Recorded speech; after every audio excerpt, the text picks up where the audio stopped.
Hi friends, నేను ఇప్పుడు pizza చేయబోతున్నాను. ముందుగా మైదా పిండి తీసి కలుపుకొని ఉంచుకున్నాను. ఇలా రెండుగా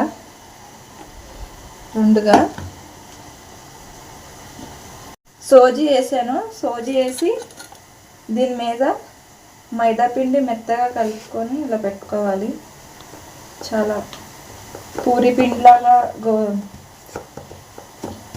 కాకుండా కొంచెం మెత్తగా కలుపుకోవాలి. ఇలా కింద ఉప్మానోకి వేసుకుంటే క్రిస్పీగా వస్తుంది. దీన్ని ఇప్పుడు కొంచెం ఇలా చేసుకోవాలి.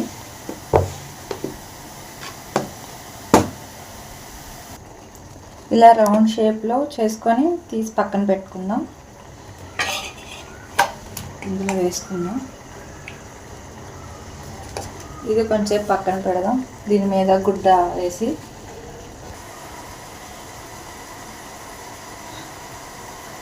అంచులు ఇలా ఫోల్డ్ చేసుకోవాలి.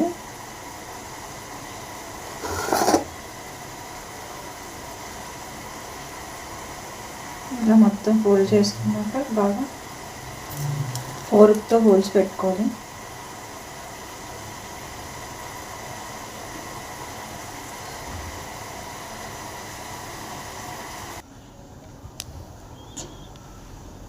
దీని మీద పిజ్జా సాస్ రాద్దాం.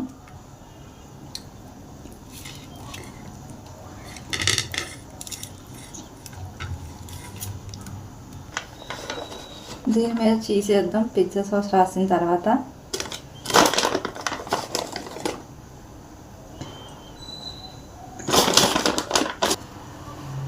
దీని మీద ఇప్పుడు ఆనియన్స్ పెట్టుకుందాం.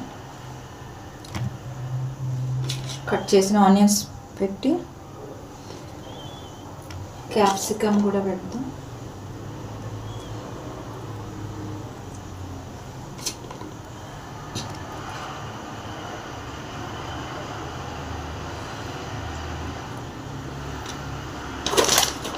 కొంచెం చీజ్ వేద్దాం.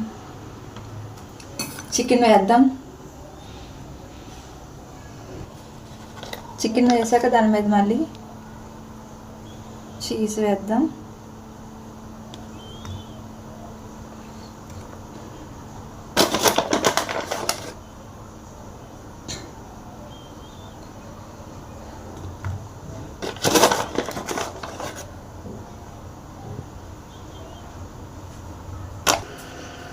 స్టవ్ ఆన్ చేసి కుక్కర్ పెట్టుకొని అందులో ఇలాగ ఒక బౌల్ పెట్టుకోవాలి ఎత్తుకి. ఇది ఒక 10 minutes హీట్ అయ్యే వరకు ఇలా ఉంచుకుందాం. మూత పెట్టి హీట్ ఎక్కింది, మూత తీద్దాం. ఇది అందులో పెడదాం. ఓకే, ఇది ఇప్పుడు 45 minutes తర్వాత చూద్దాం ఎలా అవుతుందో. మూత పెట్టి ఉంచుదాం. 45 minutes అయిపోయింది. ఇప్పుడు మూత తీసి చూద్దాం. ఓకే, పిజ్జా కూడా ఆల్మోస్ట్ అయిపోయింది.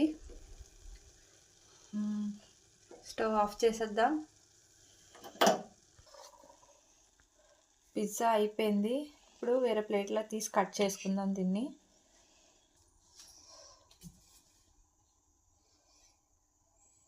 పిజ్జా కట్ చేసాం.